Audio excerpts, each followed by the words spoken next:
Je m'appelle M, j'ai 29 ans, et ce jour était censé être le plus beau de ma vie. Après des années de travail acharné en tant qu'ingénieur logiciel, j'ai enfin acheté la maison de mes rêves et j'ai invité toute ma famille pour une pendaison de crémaillère.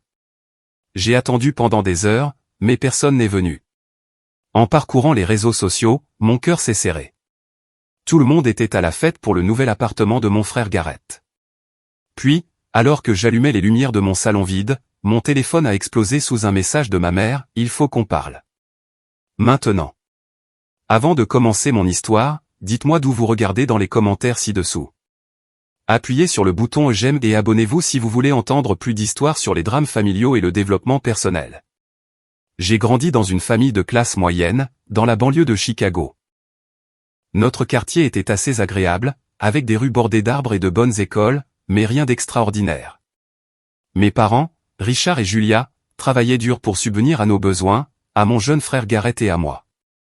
Papa était comptable dans une entreprise de taille moyenne, et maman enseignait en deuxième année à l'école primaire locale. Nous n'avons jamais manqué de rien d'essentiel, mais les luxes étaient soigneusement budgétisés. Dès le début, il était clair que Gareth était l'enfant prodige. De 3 ans mon cadet, il était tout ce que je n'étais pas, athlétique, extraverti et populaire sans effort. Pendant que j'étais l'enfant silencieux qui passait des heures à démonter des ordinateurs dans le sous-sol, Gareth était le quarterback vedette qui ramenait des trophées et avait une nouvelle petite amie chaque mois. Ne vous méprenez pas, Gareth n'était pas un mauvais garçon. Il était charismatique et pouvait charmer n'importe qui avec son sourire facile et son assurance. Mais sous ce charme se cachait une profonde irresponsabilité à laquelle nos parents semblaient aveugles. Il oubliait ses corvées, manquait les couvre-feux, et se sortait des conséquences avec des excuses créatives que mes parents acceptaient toujours. Pendant ce temps, j'étais soumis à une norme différente. Un seul devoir rendu en retard entraînait une leçon sur la responsabilité et le potentiel. Mon intérêt précoce pour l'informatique était traité, au mieux, comme un passe-temps excentrique. Quand j'ai rejoint le club de programmation au lycée, mes réussites sont passées largement inaperçues. Je me souviens encore d'avoir remporté le concours de programmation de l'État en première. L'événement avait lieu un samedi matin, en même temps qu'un des matchs de football de la saison régulière de Gareth. Je me tenais sur scène, recevant mon trophée, cherchant du regard mes parents dans le public, pour ne trouver que ma tante Meredith, qui était venue à leur place. Ils sont vraiment désolés, mon chéri, m'a-t-elle expliqué plus tard. Mais tu sais à quel point ces matchs sont importants pour les perspectives universitaires de Gareth. L'université a marqué un autre contraste frappant dans notre traitement. J'ai été accepté à l'université Northwestern en informatique, un moment de fierté rapidement terni par le choc de mes parents face aux frais de scolarité. Nous aiderons où nous pourrons, ont-ils dit, mais tu devras contracter des prêts et travailler à temps partiel. J'ai fini par cumuler 3 emplois à temps partiel tout en maintenant une moyenne parfaite. Pendant ce temps, Gareth a obtenu une bourse de football à l'université d'État de l'Illinois. Quand ses notes ont chuté et qu'il a perdu sa bourse après sa première année, mes parents ont puisé dans leur épargne retraite pour le maintenir à l'école. Il a besoin de l'expérience universitaire, justifiait-il. Il se cherche. J'ai obtenu mon diplôme avec mention, et avec une cérémonie minimale. Mes parents ont assisté à la remise des diplômes, mais sont partis tôt pour se rendre à la fête de fin d'année de Gareth, à 3 heures de route. J'ai essayé de ne pas le prendre personnellement. Au lieu de cela, j'ai canalisé mon énergie dans ma carrière, décrochant un emploi dans une prestigieuse entreprise de technologie à Chicago.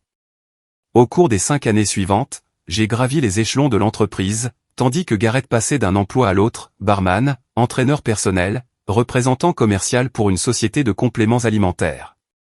Chaque nouveau poste était annoncé avec enthousiasme par mes parents. C'est le bon, cette fois. Aucun ne l'a été.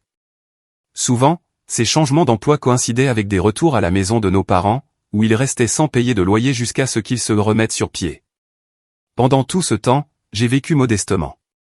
Je partageais un appartement avec 2 colocataires, malgré mon salaire croissant. Je conduisais la même Honda d'occasion que j'avais achetée à l'université. Chaque prime et chaque augmentation allait directement à l'épargne, pendant que je regardais les annonces immobilières en ligne devenir de plus en plus compétitives de mois en mois. Mon rêve était simple, mais précis, une maison de style artisan, dans un quartier calme, avec assez de place pour un bureau à domicile et, peut-être un jour, ma propre famille. Un endroit qui serait vraiment à moi, qui reflèterait mes valeurs et mon travail acharné. Une maison qui servirait de toile de fond à de nouvelles traditions et à de nouvelles réunions. Après près de 6 ans d'économie, j'avais assez pour un acompte substantiel. Le marché immobilier à Chicago était brutal, mais j'étais patient. Pendant des mois, j'ai épluché les annonces, j'ai assisté à des visites libres et j'ai enduré des guerres d'enchères. Rien ne semblait convenir, jusqu'à ce que je la trouve, une maison artisanale des années 1920, avec des boiseries d'origine, des systèmes mis à jour et un jardin avec des chênes matures. C'était parfait. Le jour où j'ai visité pour la première fois la maison de mes rêves reste gravé dans ma mémoire. C'était un samedi frais d'octobre, les feuilles crissant sous mes pieds alors que je remontais le chemin de pierre menant au porche. L'agent immobilier, Barbara, m'a accueilli avec un sourire chaleureux et un dossier de détails sur la propriété. Elle vient d'arriver sur le marché hier, a-t-elle dit. J'ai tout de suite pensé à vous. Dès l'instant où je suis entré, j'ai su que c'était la bonne. La lumière du soleil filtrait à travers les vitraux d'origine, projetant des motifs colorés sur les parquets. Le salon disposait d'une cheminée en pierre avec un manteau sculpté à la main. La cuisine avait été modernisée avec goût, tout en préservant des touches vintage comme le coin petit déjeuner intégré. À l'étage, 3 chambres offraient beaucoup d'espace, y compris une pièce d'angle parfaite pour mon bureau, avec vue sur le jardin. Le prix demandé était à la limite supérieure de mon budget, mais après des années d'économie disciplinée, je pouvais me le permettre. J'ai soumis une offre le jour même, légèrement supérieure au prix demandé, avec une lettre sincère au propriétaire expliquant pourquoi cette maison signifiait tant pour moi. 2 jours angoissants plus tard, Barbara a appelé avec la nouvelle, mon offre avait été acceptée. Le processus de clôture a été un tourbillon de paperasse, d'inspection et de négociations mineures. Pendant tout ce temps, j'ai partagé mon enthousiasme avec ma famille dans notre discussion de groupe. Mes parents ont répondu avec des émojis pouces en l'air et des messages occasionnels du type « c'est bien, chérie ». Gareth n'a pas répondu du tout. Pourtant, je gardais l'espoir qu'une fois qu'il verrait la maison, il comprendrait ce que cette étape signifiait pour moi. Le jour où j'ai signé les derniers papiers et reçu les clés a été riche en émotions. Barbara a pris une photo de moi, debout fièrement sur les marches du perron, les clés à la main. « Félicitations, propriétaire », a-t-elle dit. J'ai parcouru chaque pièce vide ce soir-là, planifiant l'agencement des meubles et les palettes de couleurs. C'était plus qu'un achat, c'était la manifestation physique d'années de travail acharné et de sacrifice. Au cours des 3 semaines suivantes, je me suis consacré à faire de la maison un foyer. J'ai peint les murs de couleurs chaudes et accueillantes. Je me suis offert un canapé d'angle confortable pour le salon et une table à manger en chêne massif pouvant accueillir 8 personnes. J'ai accroché des œuvres d'art que j'avais collectionnées au fil des ans, mais que j'avais gardées en stockage pendant que je vivais en colocation. Chaque ajout rendait l'espace plus personnel.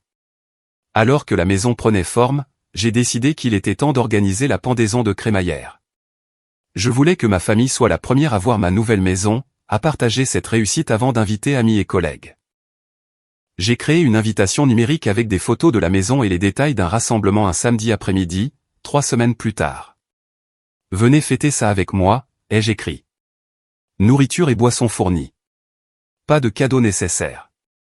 Votre présence est tout ce que je désire. J'ai envoyé l'invitation à mes parents, à Gareth, aux 2 couples de grands-parents, à mes 3 tantes et à leurs familles, et à mes 2 cousines qui vivaient dans la région de Chicago. J'ai suivi avec des messages personnels à chacun d'eux, soulignant à quel point leur présence compterait pour moi. Les réponses sont arrivées au compte-gouttes au cours des jours suivants. Mes grands-parents maternels ont décliné avec regret en raison des problèmes de santé de mon grand-père, mais ont promis de venir bientôt. Tous les autres ont répondu positivement. On ne manquera pas ça, a texté ma tante Meredith. Tellement fier de toi, a écrit ma grand-mère paternelle.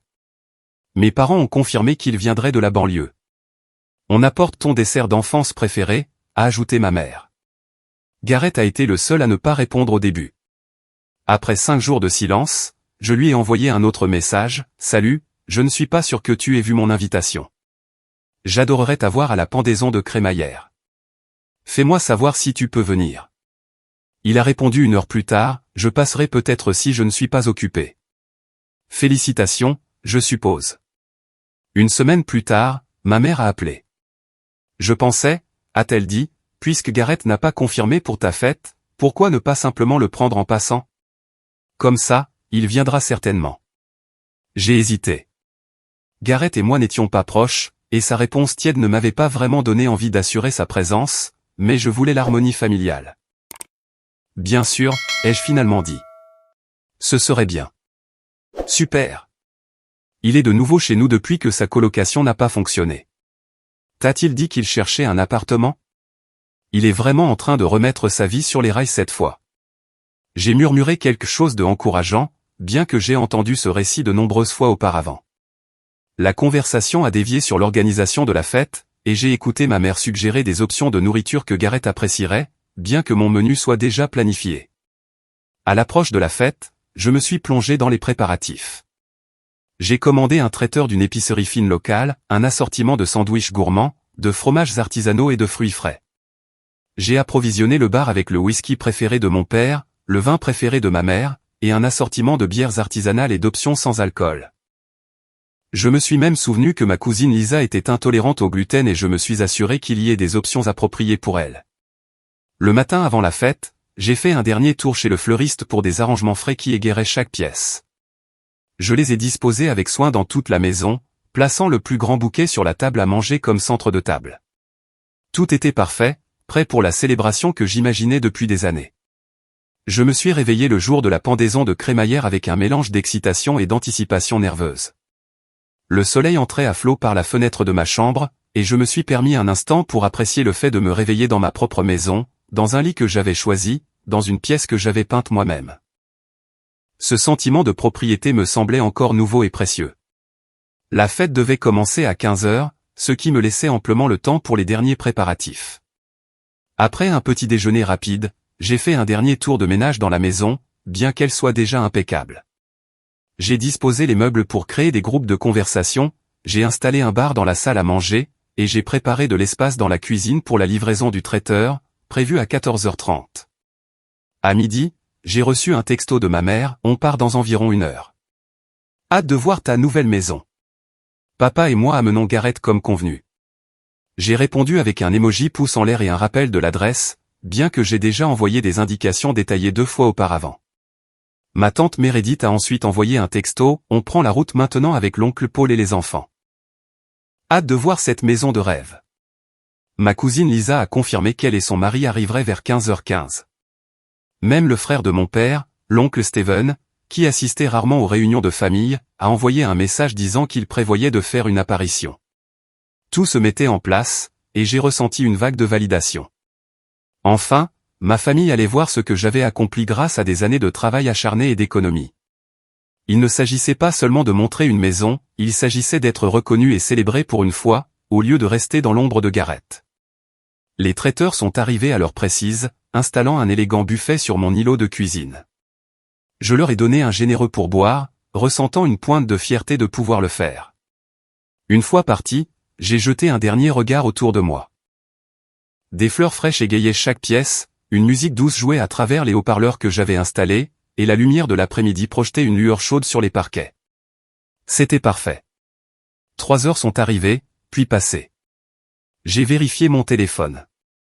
Pas de message expliquant un quelconque retard. À 15h20, j'ai envoyé un texto de groupe, la nourriture et les boissons sont prêtes. Hâte de vous voir tous bientôt. Quelques minutes plus tard, ma mère a répondu, on est un peu en retard. Commencez sans nous. À 16h, pas un seul invité n'était arrivé. J'ai fait les 100 pas, de la fenêtre du salon à la salle à manger, vérifiant ma montre de manière compulsive. Ça n'avait pas de sens. Même en tenant compte du trafic ou de retard mineur, quelqu'un aurait dû arriver à présent. À 16h30, j'ai appelé ma mère. L'appel est tombé sur la messagerie vocale. J'ai essayé mon père, avec le même résultat. J'ai envoyé un texto à tante Meredith, vous êtes proche? Tout va bien? Sa réponse est arrivée 10 minutes plus tard, tellement désolé pour le retard. On sera bientôt à la fête. Quelque chose dans sa formulation m'a paru étrange. Pas on sera bientôt chez toi, mais à la fête. J'ai vérifié la localisation qu'elle m'avait partagée plus tôt via notre application de suivi familial. Elle n'était nulle part près de mon quartier. En fait, elle était à l'autre bout de la ville. Avec une inquiétude grandissante, j'ai ouvert Instagram. La dernière story de ma cousine Lisa, publiée il y a 15 minutes, montrait un salon que je ne reconnaissais pas, rempli de visages familiers, mes parents souriant largement, l'oncle Steven discutant avec tante Meredith, et, au centre de tout ça, Gareth levant une bière en guise de toast, un jeu de clés pendant à son autre main. La légende disait, on fête le nouvel appart de célibataire de G. Mon estomac s'est noué. J'ai fait défiler d'autres publications récentes. Il y avait mon père, le bras autour des épaules de Gareth, fier de ce gars qui franchit une grande étape. Une autre de ma jeune cousine, c'est la fête dans le nouvel appart de l'oncle Gareth. Les mains tremblantes, j'ai appelé Lisa. Elle a décroché au 4e coup de sonnerie, de la musique et des rires audibles en arrière-plan. Allô, a-t-elle crié par-dessus le bruit. Lisa, c'est M. Où es-tu en ce moment? Une pause. Oh, M. Salut. Sa voix est devenue étouffée, comme si elle avait couvert le téléphone. Quand elle est revenue, son ton était d'une gaieté gênée. Je suis, Nous sommes au nouvel appartement de Gareth pour sa pendaison de crémaillère. Tu ne savais pas? Non, ai-je dit sèchement. Je ne savais pas. En fait, j'organise ma pendaison de crémaillère en ce moment même. Celle à laquelle j'ai invité tout le monde il y a 2 semaines. Une autre pause, plus longue cette fois. Oh mon Dieu, M. C'était aujourd'hui? Je suis tellement désolé, je me suis trompé de date. Gareth a décidé hier d'organiser ce truc, et tout le monde prévoyait déjà de venir dans ton coin, alors. Mon coin. Ma maison n'est nulle part près de l'appartement de Gareth. J'entendais ma voix monter et j'ai pris une profonde inspiration. Lisa, avais-tu l'intention de venir à ma pendaison de crémaillère aujourd'hui? Bien sûr, a-t-elle dit rapidement. On allait passer après ça. C'est juste que Gareth avait vraiment besoin du soutien de la famille en ce moment, tu sais? Il est enfin en train de remettre sa vie sur les rails, et tes parents ont pensé que ce serait bien de l'encourager. Toi, tu as déjà tellement de succès et tu es si bien établi, et Gareth a besoin de ce coup de pouce supplémentaire. J'ai mis fin à l'appel, incapable d'en entendre plus. Avec un sentiment de vide dans la poitrine, j'ai ouvert notre discussion de groupe familial et j'ai remonté le fil pour trouver un échange auquel je n'avais pas été inclus. Gareth avait envoyé un message hier, « Salut la famille, j'ai été accepté pour un super appart aujourd'hui. Disponibilité de dernière minute. J'invite quelques personnes demain à 15 h pour le voir. Les parents viennent déjà. D'autres dans le coin. » Tout le monde avait répondu avec enthousiasme. Personne n'avait mentionné mon événement, prévu exactement au même moment. J'ai traversé lentement ma maison vide, allumant les lumières alors que le soleil de l'après-midi commençait à décliner. La nourriture reposait, intacte, sur le comptoir de la cuisine. Les vins soigneusement sélectionnés restaient non débouchés. Les fleurs, qui avaient semblé si vives des heures auparavant, paraissaient maintenant criardes dans le vide silencieux. Alors que j'allumais la dernière lumière du salon, mon téléphone a vibré avec un nouveau message de ma mère, « Il faut qu'on parle. » Maintenant. J'ai fixé le texto de ma mère pendant un long moment. Une tempête d'émotions faisait rage en moi, colère, peine, trahison. Elle se disputait toute la première place alors que je me tenais seul, dans ma maison parfaitement préparée, sans personne avec qui la partager. Mon pouce a survolé l'écran, tenté de taper une réponse cinglante. Au lieu de cela, j'ai posé le téléphone sans répondre et je me suis effondré sur mon nouveau canapé. Le silence dans la maison était assourdissant. Ce n'est pas comme ça que cette journée était censée se dérouler. C'était censé être un jour de célébration, de reconnaissance, de sortie de l'ombre de Gareth pour entrer dans ma propre lumière.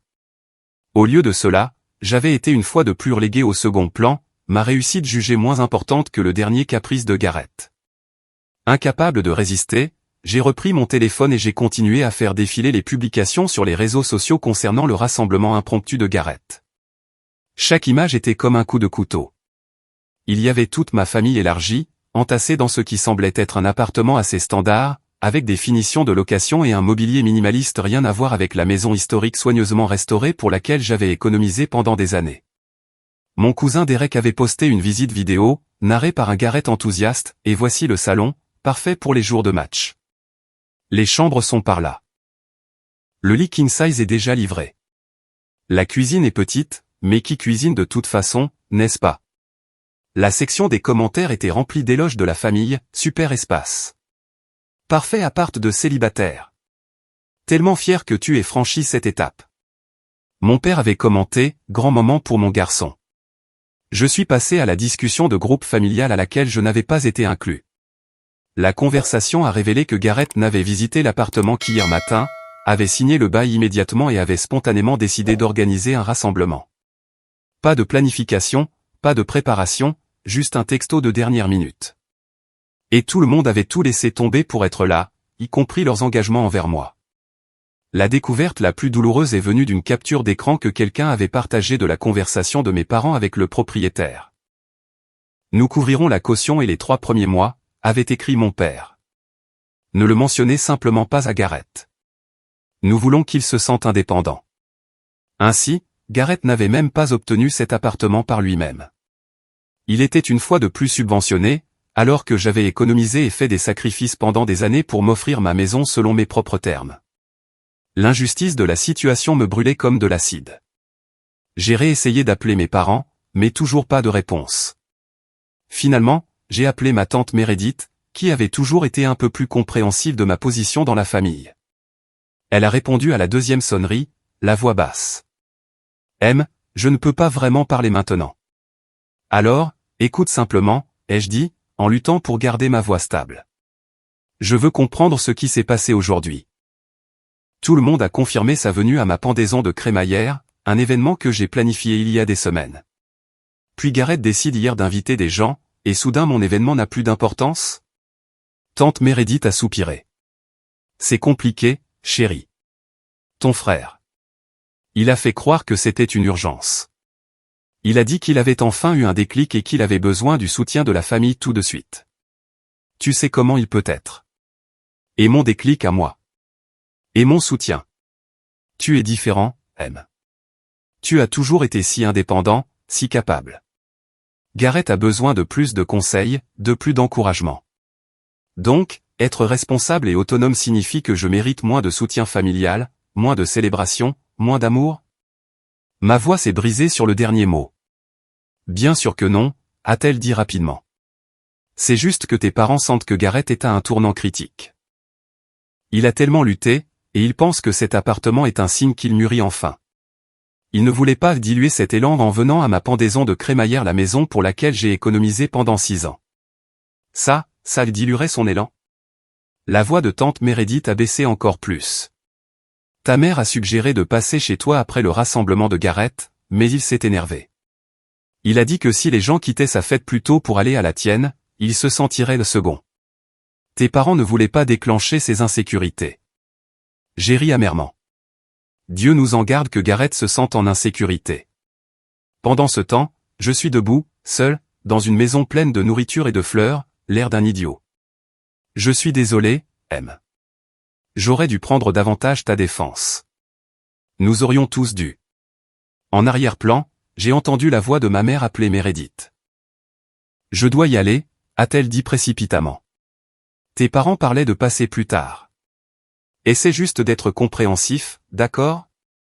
Après avoir raccroché, j'ai erré dans chaque pièce de ma maison vide, allumant chaque lumière comme si éclairer l'espace pouvait en quelque sorte combler le vide laissé par l'absence de ma famille.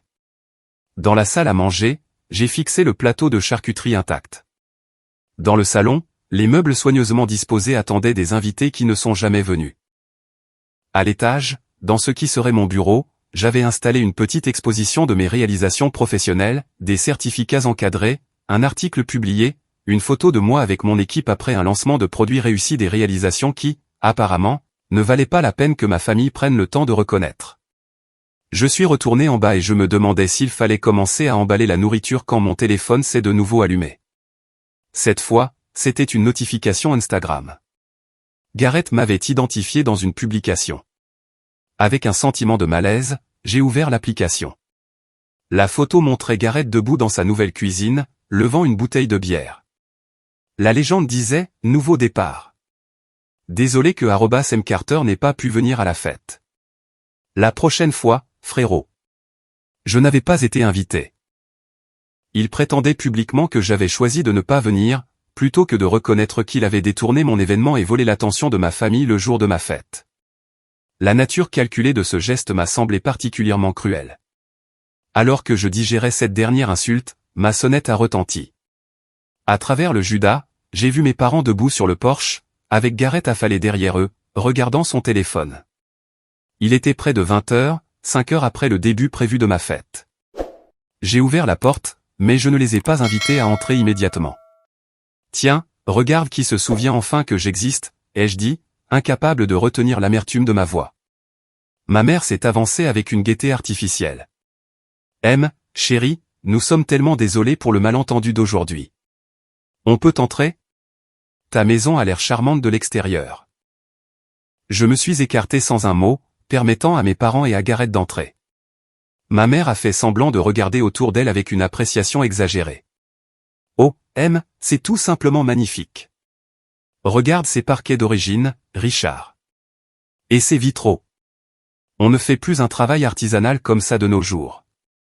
Mon père a hoché la tête, les mains dans les poches, offrant un bel endroit, mon fils. Un investissement vraiment solide, superficiel. Gareth les suivait, jetant à peine un coup d'œil à son environnement, faisant toujours défiler son téléphone. Quand il a levé les yeux, ce fut avec un haussement d'épaules dédaigneux.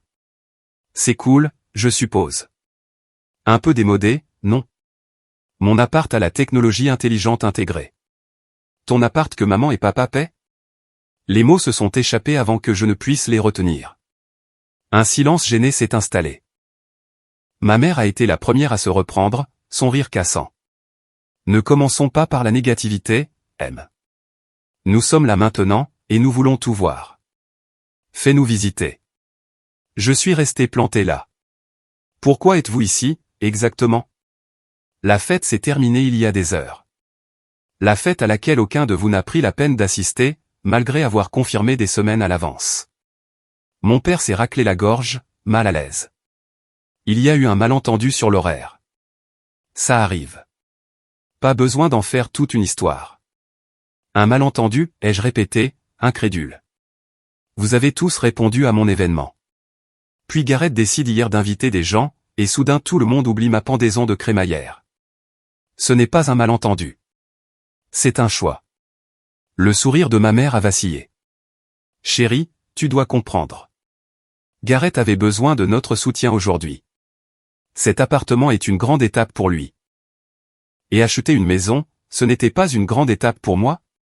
Quelque chose pour lequel j'ai travaillé et économisé pendant des années, sans l'aide de personne? C'est différent, a interjeté mon père.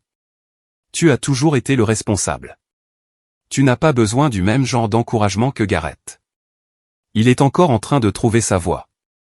Gareth a souri avec suffisance, bien qu'il ait rapidement composé son visage lorsque ma mère a jeté un coup d'œil dans sa direction. Ouais, frérot. Tout le monde ne peut pas être parfait comme toi. Certains d'entre nous sont encore en train de se chercher. À 32 ans, ai-je contesté. Tu te cherches depuis plus de 10 ans, pendant que je travaille 60 heures par semaine et que je vis en colocation pour économiser de l'argent. Ma mère s'est interposée entre nous, physiquement et métaphoriquement. S'il te plaît. Ton frère fait de vrais progrès maintenant. Cet appartement n'est qu'un début. Il passe un entretien pour un nouveau poste de commercial la semaine prochaine, qui a un réel potentiel. Laissez-moi deviner, ai-je dit sèchement.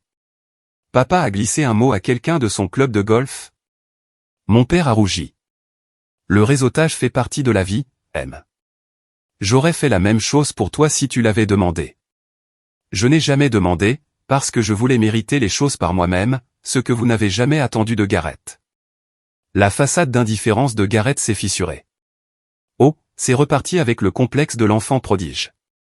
Ce n'est pas de ma faute si tu as une dent contre moi de la taille du lac Michigan. Une dent contre toi? Tu es sérieux?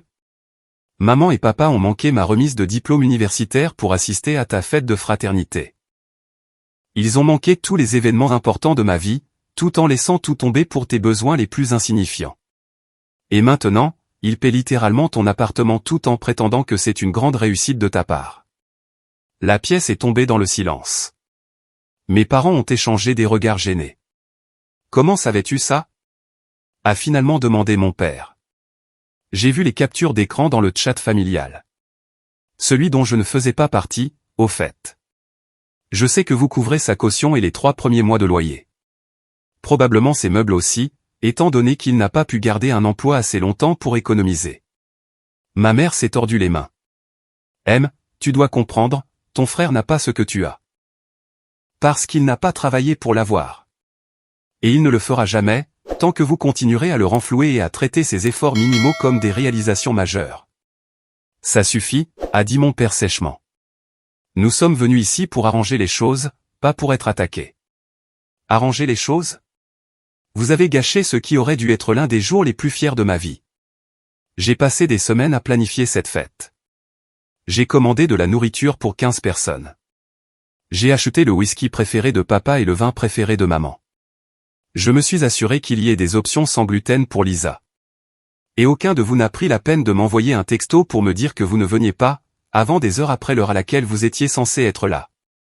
On s'est laissé emporter par l'excitation chez Gareth, a admis ma mère faiblement. Le temps nous a filé entre les doigts. C'est ça, ai-je dit amèrement. Parce que la visite de l'appartement de dernière minute de Gareth était tellement plus excitante que la maison pour laquelle j'ai économisé pendant 6 ans. Tout au long de cet échange, j'ai remarqué que le comportement de Gareth changeait. Quand nos parents regardaient, ils gardaient une expression d'innocence blessée. Mais quand leur attention était ailleurs, j'ai surpris des aperçus d'autre chose. De la suffisance, même du triomphe. Il appréciait cela. Tu sais quoi, a dit Gareth, adoptant un ton conciliant, je ne savais pas que mon petit rassemblement entrerait en conflit avec ton truc. Peut-être qu'on peut reprogrammer ta pendaison de crémaillère pour le week-end prochain. Je suis assez occupé avec l'aménagement de l'appart et les entretiens d'embauche, mais je pourrais probablement libérer 1 heure ou 2. La condescendance dans sa voix a été la goutte d'eau qui a fait déborder le vase. 29 ans de ressentiment refoulé, d'être négligé et sous-estimé, pendant que Gareth était choyé et loué pour un effort minimal, ont bouilli à la surface. Il n'y aura pas de pendaison de crémaillère reprogrammée, ai-je dit, la voix stable malgré l'émotion qui bouillonnait en moi. Du moins, pas une à laquelle tu es invité. J'en ai assez de prétendre que c'est une dynamique familiale fonctionnelle. J'en ai assez d'être le responsable qu'on prend pour acquis, pendant que Gareth est célébré pour un comportement d'adulte de base. A halté ma mère, tu ne le penses pas. Nous sommes une famille. Une famille devrait se soutenir mutuellement de manière égale. Une famille devrait reconnaître les réussites.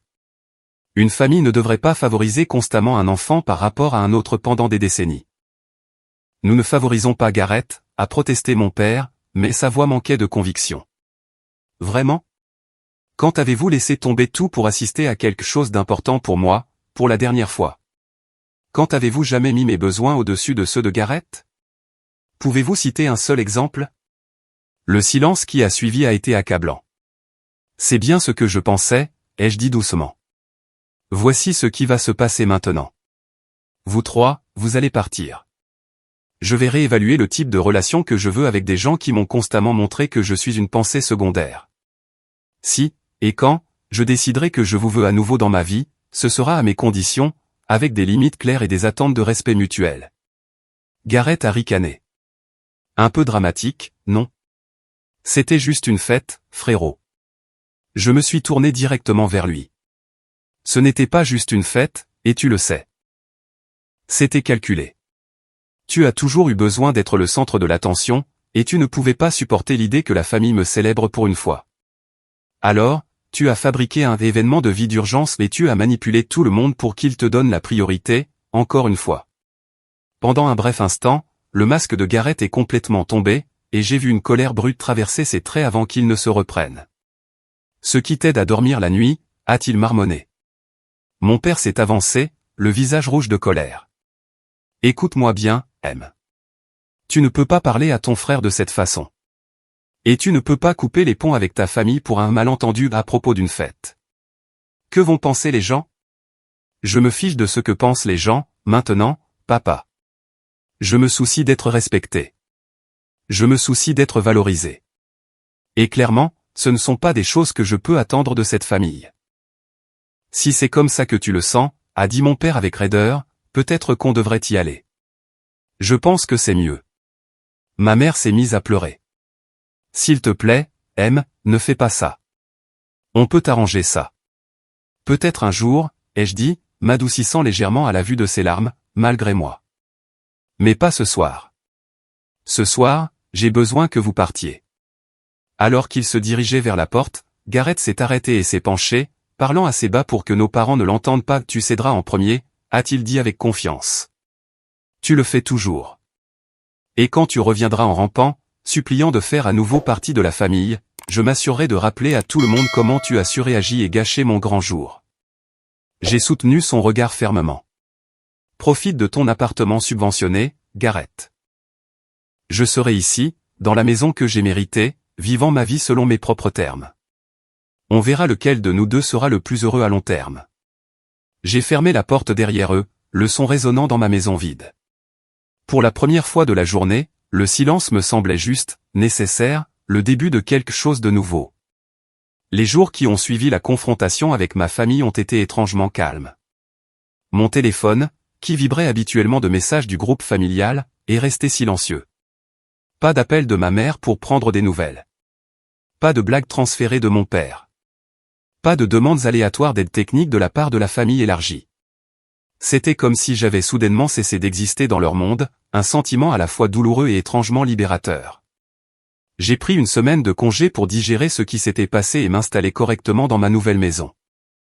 Chaque matin, je me réveillais et je me rappelais que cette maison était le témoignage de mon travail acharné et de ma discipline. Personne ne pouvait me l'enlever, même s'ils en avaient gâché la célébration.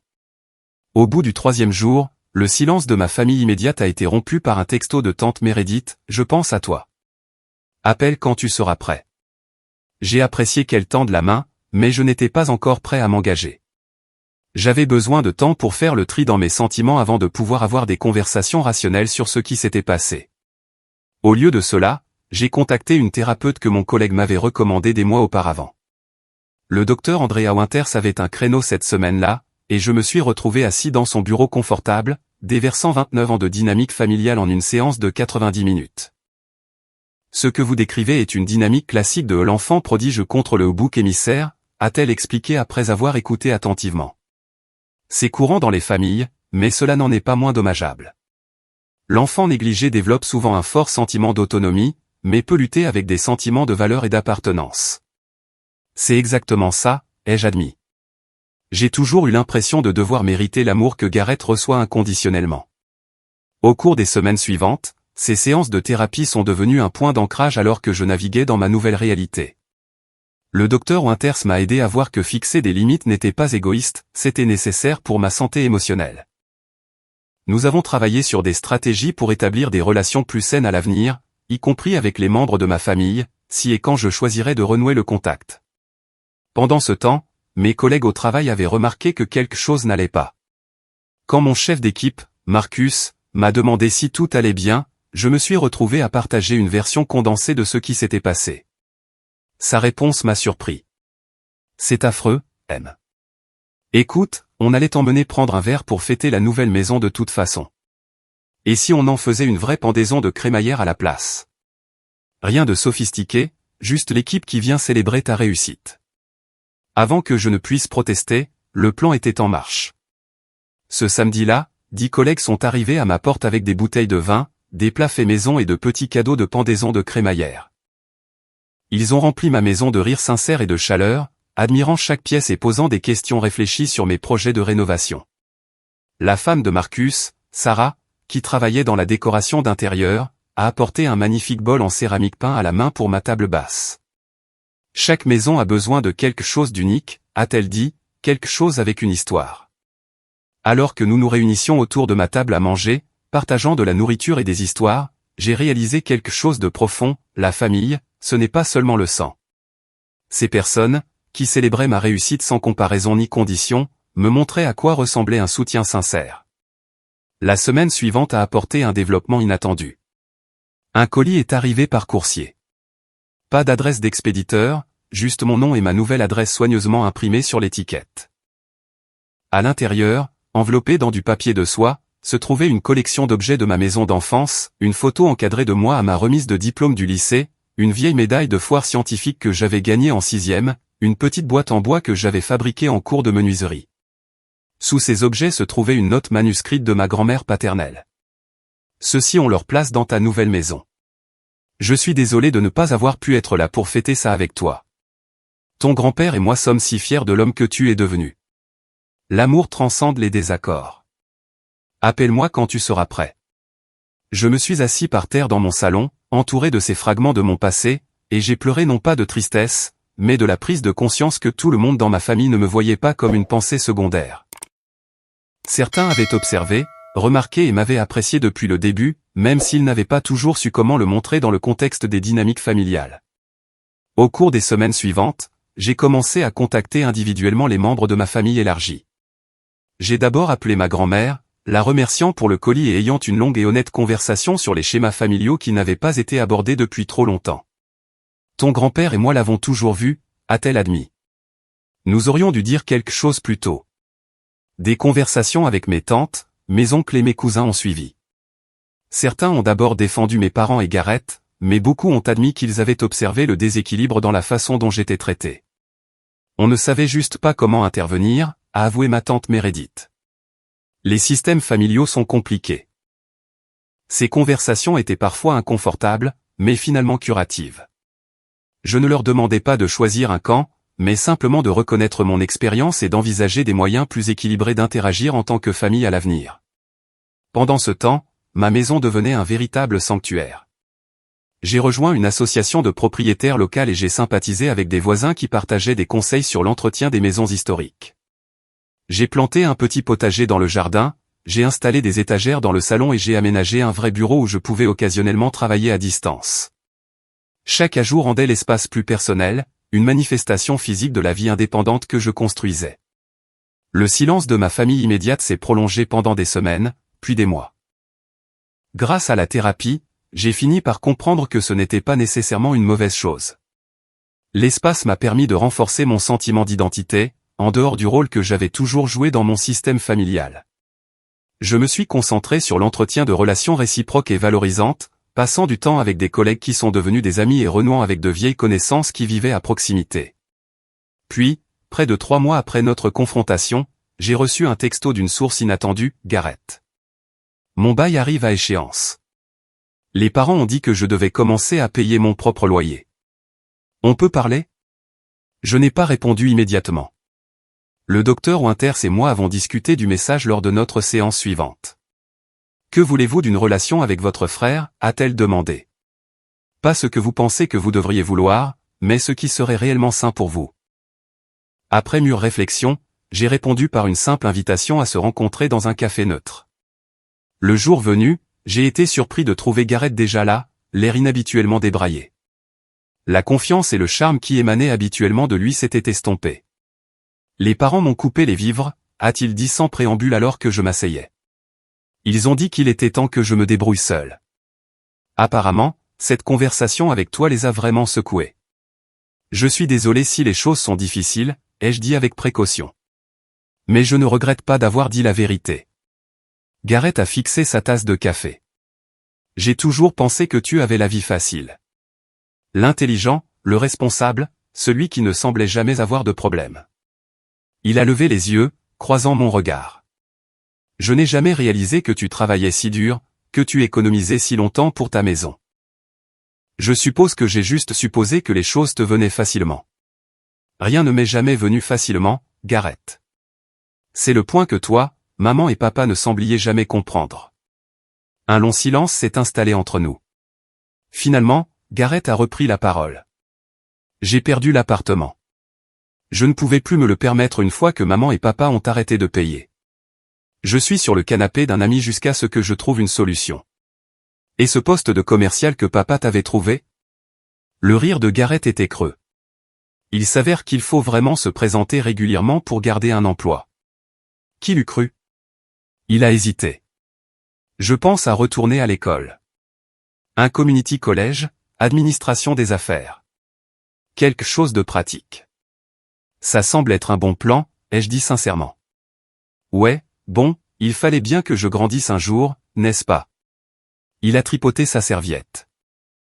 Écoute, je sais que j'ai été un con à propos de la pendaison de crémaillère, à propos de beaucoup de choses. Je ne suis pas doué pour ne pas être le centre de l'attention.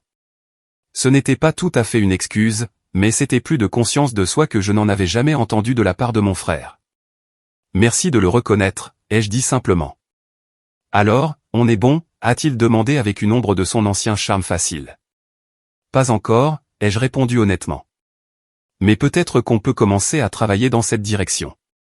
2 semaines plus tard, mes parents ont pris contact, demandant s'ils pouvaient venir me rendre visite. J'ai accepté, en fixant des paramètres clairs, une courte visite, axée sur une conversation honnête plutôt que de prétendre que rien ne s'était passé. Quand ils sont arrivés, j'ai été surpris de les voir plus vieux, plus incertains que dans mes souvenirs. Nous avons réfléchi, a dit ma mère une fois que nous nous sommes assis dans le salon. Et nous avons suivi une thérapie, a-t-elle ajouté, presque à contre-cœur.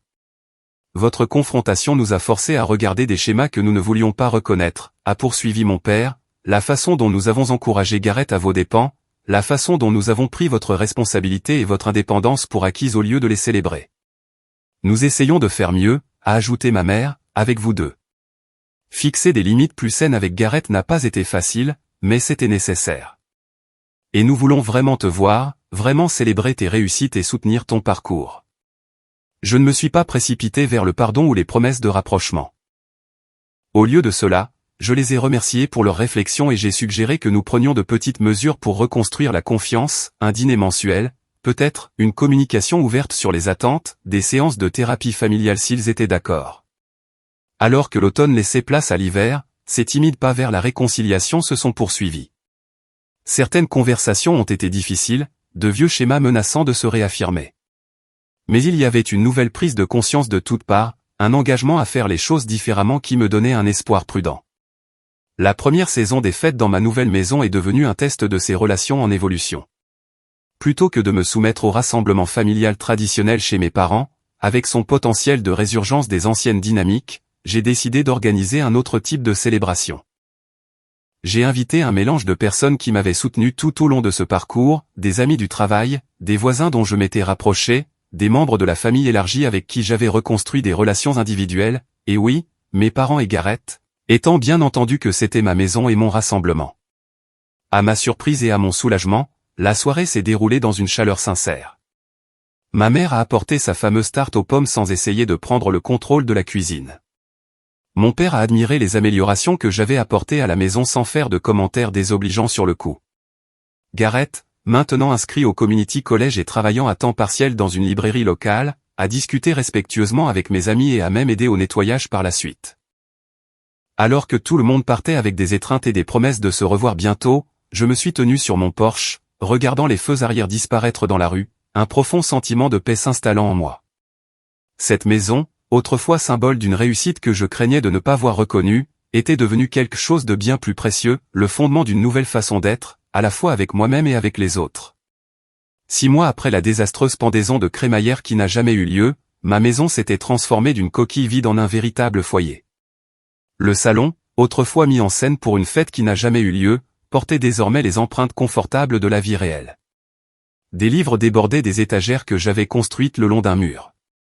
Un tapis noué à la main, rapporté d'un week-end dans un marché d'artisans local, ajoutait de la chaleur au parquet. Des photos étaient exposées, non seulement de la famille, mais aussi du cercle plus large de relations que j'avais cultivées, des randonnées avec des collègues, des dîners avec des voisins, des journées de bénévolat dans mon jardin communautaire. La thérapie avec le docteur Winter s'est poursuivie, bien que nous ayons réduit la fréquence à 2 fois par mois. Ces séances sont devenues moins une gestion de crise et plus une croissance personnelle continue. Ce que je remarque, a-t-elle fait remarquer lors d'une séance, c'est à quel point vous semblez plus à l'aise dans votre propre autorité. Vous ne cherchez plus une validation externe pour vos choix. Elle avait raison. La rupture douloureuse avec ma famille m'avait forcé à trouver la validation en moi-même, à faire confiance à mes propres perceptions et valeurs d'une manière que je n'avais jamais faite auparavant. Cet ancrage interne a rendu toutes mes relations plus saines. Je choisissais des liens basés sur le respect mutuel plutôt que sur des tentatives désespérées de prouver ma valeur. Ma relation avec mes parents s'était stabilisée en quelque chose de prudemment positif. Nous maintenions des limites claires. Je leur rendais visite 1 fois par mois pour le dîner, et ils respectaient mon espace et mon indépendance entre-temps. Mon père s'était mis à la menuiserie et avait fabriqué une belle table basse pour mon salon, peut-être sa façon de reconnaître ma maison de manière tangible. Ma mère appelait chaque semaine, et nos conversations semblaient plus authentiques qu'elles ne l'avaient été depuis des années. Gareth a été le développement le plus surprenant de cette évolution familiale. Sans le filet de sécurité financier constant de nos parents, il avait d'abord trébuché, mais avait finalement trouvé son équilibre. il a terminé son premier semestre au community college avec de bonnes notes et a quitté le canapé de son ami pour un modeste studio qu'il pouvait réellement se permettre avec son salaire de libraire. Notre relation était timide, mais s'améliorait. Nous nous voyions occasionnellement pour un café ou un repas, en évitant soigneusement la dynamique de compétition qui avait défini nos interactions pendant des décennies. Au cours d'une de ces rencontres, Garrett a avoué quelque chose d'inattendu. « J'étais jaloux de toi », a-t-il dit en remuant son café d'un air absent. Pas de ton succès, exactement, mais de ta certitude. Tu as toujours su ce que tu voulais et tu as travaillé pour l'obtenir de manière systématique. Moi, j'ai rebondi comme une bille de flippé, attendant que quelque chose se déclenche. Je crois que j'enviais ta facilité, ai-je admis en retour.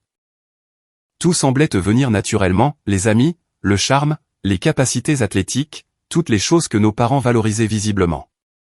Ces échanges honnêtes n'effaçaient pas le passé, mais ils créaient la possibilité d'un autre type de fraternité à l'avenir, une fraternité basée sur une compréhension adulte plutôt que sur une rivalité d'enfance. La famille élargie s'était également largement réalignée. Après une gêne initiale, la plupart des parents avaient fait des efforts pour se connecter avec moi individuellement, indépendamment des grands rassemblements familiaux. Ma grand-mère, en particulier, était devenue une visiteuse régulière, apportant souvent des plantes de mon jardin ou des fiches de recettes de sa collection. Je me suis toujours vu en toi, m'a-t-elle dit lors d'une visite, le silencieux qui remarque tout mais ne parle pas toujours. Le changement le plus profond a peut-être été la façon dont j'ai abordé les fêtes et les célébrations. Plutôt que d'essayer de m'intégrer dans des rassemblements familiaux traditionnels qui me laissaient souvent un sentiment de négligence, j'ai commencé à créer de nouvelles traditions qui reflétaient mes valeurs. Pour Thanksgiving, j'ai organisé un Friendsgiving qui incluait des collègues, des voisins et des amis qui ne pouvaient pas rentrer chez eux. Pour Noël, j'ai fait du bénévolat dans un refuge local avant de me joindre à un dîner de famille plus restreint, selon mes propres termes. Ma maison est devenue le cadre de ces nouvelles traditions. J'ai organisé des dîners mensuels où les conversations allaient des livres à la politique en passant par le développement personnel. J'ai transformé la chambre d'amis en une chambre d'amis qui était fréquemment occupée par des amis en visite. Le jardin, autrefois vide à l'exception de quelques vieux chênes, comportait maintenant des potagers surélevés qui fournissaient des légumes pour ces rassemblements. La vie professionnelle a prospéré parallèlement à ces développements personnels. Les limites que j'avais établies dans mes relations personnelles se sont étendues à mes relations professionnelles. Je suis devenu plus sélectif quant aux projets que j'acceptais, plus vocal sur mes contributions, et plus confiant pour négocier ce que je méritais. Cela s'est traduit par une promotion au poste de développeur senior et l'opportunité de diriger une équipe sur une nouvelle initiative majeure. Un samedi pluvieux, environ 6 mois après la confrontation, j'ai reçu un texto inattendu de Garrett, j'ai trouvé de vieilles photos de famille en nettoyant mon garde-meuble. J'ai pensé que tu en voudrais peut-être pour ta maison. Je peux passer demain? Quand il est arrivé le lendemain, il portait une boîte à chaussures remplie de photographies de famille s'étalant sur des décennies. Nous nous sommes assis à ma table à manger, les triant, nous remémorant et riant occasionnellement de moments oubliés. Près du fond de la boîte se trouvait une photo que je n'avais jamais vue auparavant. Moi, à environ 7 ans, intensément concentré sur la construction de quelque chose avec un kit informatique, tandis que Garrett, environ 4 ans, regardait avec une admiration non dissimulée. Je pensais que tu étais la personne la plus intelligente du monde, a-t-il dit doucement en regardant la photo. Je voulais être comme toi, mais je n'arrivais pas à comprendre comment ton cerveau fonctionnait. C'était plus facile d'aller dans l'autre sens. Tu sais, si je ne pouvais pas être l'intelligent, je serais le drôle, l'athlétique, le populaire. Je n'en avais aucune idée, ai-je admis. J'ai toujours pensé que tu méprisais mes centres d'intérêt. Non, mec. Il m'intimidait. Il m'a tendu la photo. Celle-ci devrait absolument être sur ton mur. Cette nuit-là, après le départ de Garrett, j'ai encadré la photographie et je l'ai accrochée dans mon bureau, non pas comme un symbole de réconciliation nécessairement, mais comme un rappel de la complexité des relations, de la façon dont les perspectives peuvent différer si radicalement, et de la possibilité de voir de vieux schémas avec un regard neuf. Alors que le printemps arrivait, apportant une nouvelle croissance à mon jardin et une nouvelle lumière à travers mes fenêtres, je me suis retrouvé à réfléchir au parcours de l'année écoulée. La maison, qui avait autrefois représenté une réussite personnelle à valider par les autres, était devenue quelque chose de bien plus significatif, une manifestation physique de mes valeurs, de mes limites et de mes liens authentiques. La pendaison de crémaillère ratée qui avait causé tant de douleurs semblait maintenant un catalyseur nécessaire, forçant à la surface des problèmes qui couvaient sous les dynamiques familiales depuis des décennies. La confrontation qui a suivi avait été douloureuse, mais finalement libératrice, permettant à toutes les personnes impliquées d'examiner et d'ajuster des schémas qui ne servaient aucun de nous. Ma thérapeute m'avait un jour demandé de réfléchir à ce que chez soi signifiait vraiment pour moi. À l'époque, j'avais donné une réponse superficielle sur la sécurité et le confort. Maintenant, je comprenais que c'était bien plus. Chez soi, c'était l'espace où je pouvais être pleinement moi-même, sans contorsion ni excuse. Il n'était pas seulement construit de bois et de pierre, mais de limites, de respect de soi et de liens qui honoraient plutôt qu'ils ne diminuaient ma valeur. Un soir, alors que j'étais assis sur mon porche arrière à regarder les lucioles illuminer le jardin que j'avais planté de mes propres mains, mon téléphone a vibré avec un texto de ma mère: « Ton père et moi pensions passer ce week-end si tu es libre. Il a terminé un autre projet de menuiserie qu'il veut te montrer. » J'ai répondu: « Dimanche après-midi, ça marche. Hâte de vous voir. » Et j'ai réalisé, avec un étonnement tranquille, que j'avais vraiment hâte de les voir, non pas avec l'espoir anxieux d'une validation qui aurait coloré une telle visite par le passé, mais avec l'assurance calme de quelqu'un qui connaît sa valeur et n'est pas dépendant de la reconnaissance des autres. La maison autour de moi, autrefois juste une structure pour laquelle j'avais économisé et que j'avais acheté, était devenue un véritable foyer, rempli de souvenirs que j'avais choisi de créer, de relations que j'avais intentionnellement nourries, et d'une paix qui venait de vivre de manière authentique. Le voyage n'avait pas été ce que j'attendais, mais il m'avait mené exactement là où je devais aller. Avez-vous déjà dû tenir tête à des membres de votre famille qui négligeaient constamment vos réussites? Comment avez-vous trouvé le courage d'établir des limites avec vos proches?